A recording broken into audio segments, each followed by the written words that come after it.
दोस्तों नमस्कार। लोकसभा का आज 10वां दिन है, लेकिन लोकसभा में कोई काम नहीं हो पा रहा है। क्यों नहीं हो पा रहा है? क्योंकि लोकसभा स्पीकर राहुल गांधी को बोलने नहीं दे रहे हैं। राहुल गांधी जब भी बोलने के लिए खड़े होते हैं, स्पीकर साहब या जो भी पीठ पर बैठा होता है वो उन्हें रोक देता है। कल उम्मीद थी कि राहुल गांधी को बोलने का मौका दिया जाएगा, क्योंकि स्पीकर के कमरे में राहुल गांधी की, उनके साथ के.सी. वेणुगोपाल और कांग्रेस और विपक्ष के कई सांसदों की स्पीकर के साथ बैठक होती है और तय किया जाता है कि हाँ, राहुल गांधी को बोलने का मौका दिया जाएगा। ऐसा राहुल गांधी ने सदन के भीतर खुद दावा किया।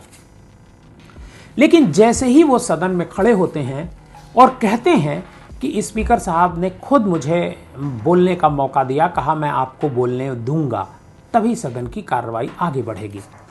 हालांकि उस समय पीठ पर वो मौजूद नहीं होते हैं, लेकिन जैसे ही वो फिर बोलना शुरू करते हैं, किरण रिजिजू खड़े हो जाते हैं, जो संसदीय कार्य मंत्री हैं।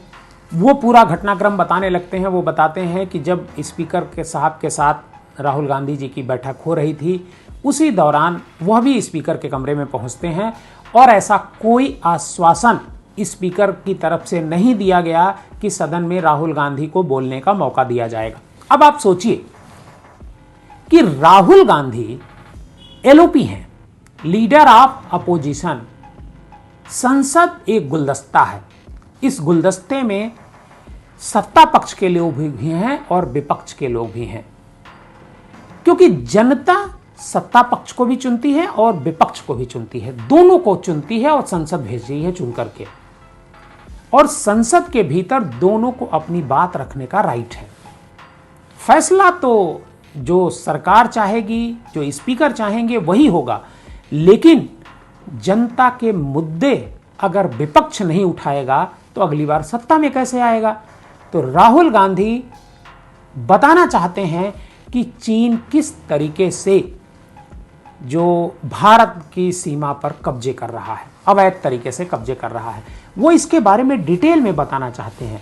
वो बताना चाहते हैं कि एमएम नरवणे जो सेना अध्यक्ष थे, उन्होंने अपनी किताब में क्या क्या लिखा है, लेकिन सरकार नहीं चाहती है कि इस पर चर्चा हो, क्योंकि जैसे ही चर्चा होगी उसमें अमित शाह जी का नाम आएगा, मोदी जी का नाम आएगा और जो रक्षा मंत्री जी हैं इनका भी नाम आएगा कि इन लोगों ने, जब चीन हमारी तरफ बढ़ रहा था, हमारी जमीन पर कब्जे कर रहा था, हमारे लोगों को मार रहा था, तो आपने फैसला क्यों नहीं लिया चीन के खिलाफ कार्रवाई करने का? क्यों आप राजनीतिक फैसला लेने से चूक गए? ये सारे सवाल। आज संसद का 10वां दिन है और जैसे ही प्रश्नकाल शुरू हुआ, विपक्ष फिर हंगामा करने लगा कि राहुल गांधी को बोलने का मौका दीजिए और सदन के जितने विपक्ष के नेता हैं उनको बोलने का मौका दीजिए, क्योंकि राष्ट्रपति के अभिभाषण पर राहुल गांधी को बोलने का मौका नहीं दिया गया। जैसे ही ये बात उठती है, स्पीकर की तरफ से अलाउ नहीं किया जाता है और उसके बाद स्थगित हो जाता है सदन। सदन की कार्रवाई फिर 12 बजे शुरू होती है और 12 बजे जब शुरू होती है, फिर उसके बाद फिर हंगामा होने लगता है और सदन की कार्रवाई स्थगित हो जाती है। स्पीकर के कमरे में फिर बैठक होती है और किरण रिजिजू सदन में खड़े हो जाते हैं। जैसे ही राहुल गांधी बोलने के लिए खड़े हो जाते हैं, वह किरण रिजिजू भी खड़े हो जाते हैं, क्योंकि वो संसदीय कार्य मंत्री हैं और संसदीय कार्य मंत्री राहुल गांधी को इंटरप्ट करते हैं। ये इंटरप्शन लगातार चल रहा है और ये सब कुछ इस वजह से हो रहा है क्योंकि एमएम नरवणे की जो किताब है, उस किताब के बहाने राहुल गांधी सरकार को, मोदी जी को घेरना चाहते हैं।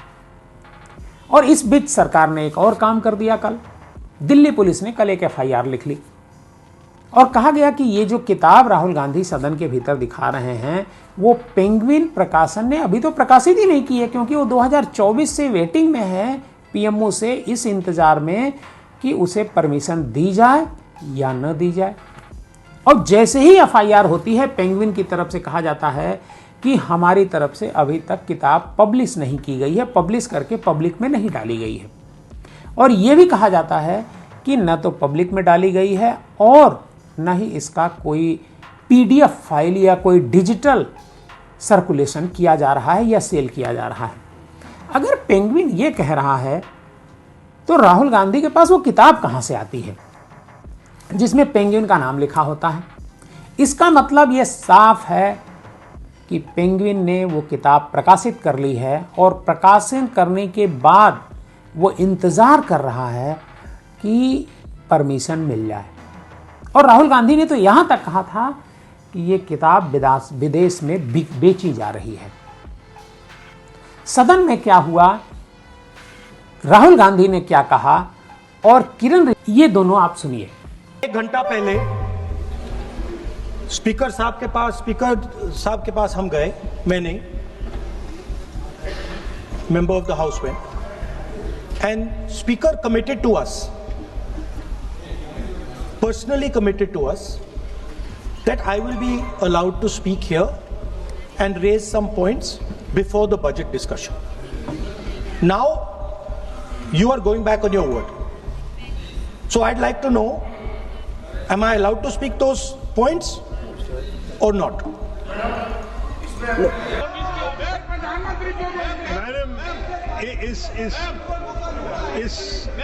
Madam, it is a tradition of Parliament that just as you were prepared to give the floor, माननीय मंत्री जी कुछ बोलना चाहते हैं? माननीय मंत्री, उन्होंने कहा, स्पीकर साहब ने कमिटमेंट किया है, राहुल गांधी जी ने कहा, स्पीकर के चैम्बर में वेणुगोपाल जी थे, मैं भी ज्वाइन किया और हम लोग बातचीत किए। मैं इस चीज का पुष्टि करना चाहता हूं कि स्पीकर साहब ने पहल किया था कि अगर सब मान जाए तो सदन चलना चाहिए।